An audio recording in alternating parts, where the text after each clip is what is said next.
I've had this car for about 3 years now. At this point, I've put almost 80,000 miles on it. And in that 80,000 miles, I really haven't had any problems. But there are a few things that I've come across in the time that I've owned this that I really can't stand about this car. These are the 5 things that I hate about my Fusion. Now, I will say, the Fusion is a good car. Well, maybe not good. The Fusion is a decent car. Like, overall, it's an extremely decent car. It's not going to wow you with any of its performance or its aesthetics, but it's not going to let you down either. I've never had a problem out of this car, and I appreciate how reliable it's been. And the reason why I say I'm going to keep this car until it no longer makes sense to own it, until it starts breaking down and it becomes too expensive to fix it. Those stories, when I first got this car, I traded in my Mustang, and I stepped down to this because I needed something else more practical. And I pull up to a light as soon as I left the dealership, just leaving the dealership. And I stop at the light, and another Fusion, another white Fusion, pulls up right next to me. And there's some old lady, like blue-haired ladies who's sitting 5 inches from the windshield, sitting right next to me. And at that moment, I was like, this is my life. This is my life from now on. So it definitely took some getting used to. But in addition to that image it has of being like a grocery getter, it's also used as a fleet vehicle, as taxis. So they're really a dime a dozen. They're really kind of a dime a dozen cars. There's nothing really special about them as far as that goes. The second thing, and this is one of the reasons that I bought this car in the first place, because it's hard to modify. I say that's one of the reasons that I bought this car, because I've always owned cars that I've spent money on, I dropped money on, and I wanted to focus my attention on other things. If I remove temptation, if I just remove the temptation, then I won't modify the car. And it worked fairly well. I think I drove around this car completely stock for over a year, and then I finally broke down and I did my first mod. I tinted the windows, and that kind of led to a slippery slope, because then shortly after that, I was replacing the bumper and the tail lights and then ordering lowering springs. So it's just a slippery slope, and which kind of defeated the purpose of me buying this car in the first place. But so be it. I'm a car guy. I think I always will be. I would modify, a skateboard if I had to ride a skateboard every day. The third thing is just the performance of this car. Now, this is not an enthusiast car. It was never marketed to be an enthusiast car. So I understand that. So I might be a bit too harsh, but I did do a top speed video. You can check that out if you hadn't seen it. And at the end of the video, I kind of say it's not bad, but I think the only reason I said that was because my expectations for the car were so low that I was kind of happy that it could do over 100, which I think pretty much every modern day car can do over 100 at this point.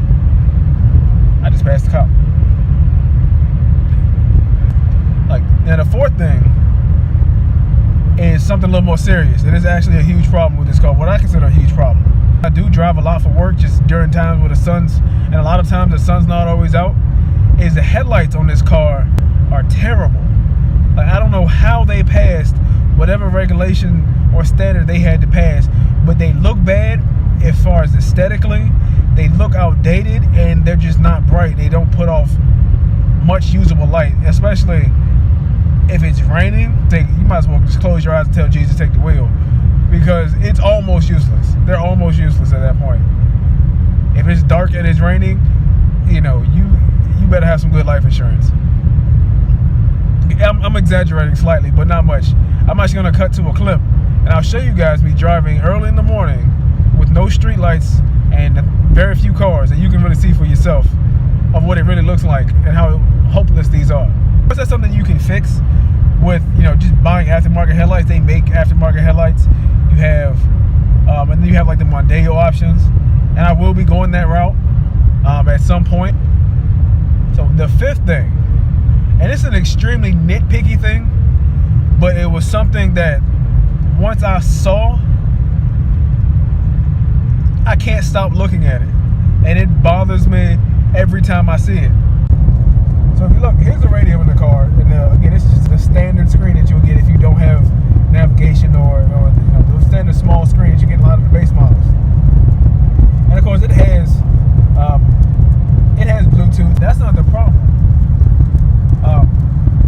The problem is when it's off. It's when you turn the radio off. So you turn it off, and of course, at first glance, everything looks fine, right? You got the temperature, you got the time, but then you look at the bottom. What is that? Why does it say October 7th of 2000? There is no way this clock module or whatever they use was developed in the year 2000. It's not the same one. Now, I don't know why that bothers me so much, but it does. And they say, well, hey, you could fix that easily. And yeah, I could fix that easily just by adjusting the time. Because I have the radio off so rarely, it's not something I've really ever dedicated any sort of time to. But why? Why wouldn't this say, you know, at least in this decade, when it was plausible, you know, it should say 2013 in it, at minimum. One of the 5 things that I hate about my Fusion. Now, to be honest, hate is a strong word, because with the exception of the headlights, they're really, most of them aren't really that big a deal. But I feel like if you're looking to buy one of these cars as a used car, because I think they make great used cars, especially for the option that you get and the prices that they're going for, they can't be beat. The reliability that they offer, since it's a Ford, it's not expensive. The parts for it aren't expensive. The labor isn't expensive, even if you're not doing it yourself. So it makes a great used car. So I'm just kind of just give my real owner experience of this car. So if anybody's looking at this to make that decision, they can make an informed decision. So that's it. Thanks, guys, for letting me borrow some of your time.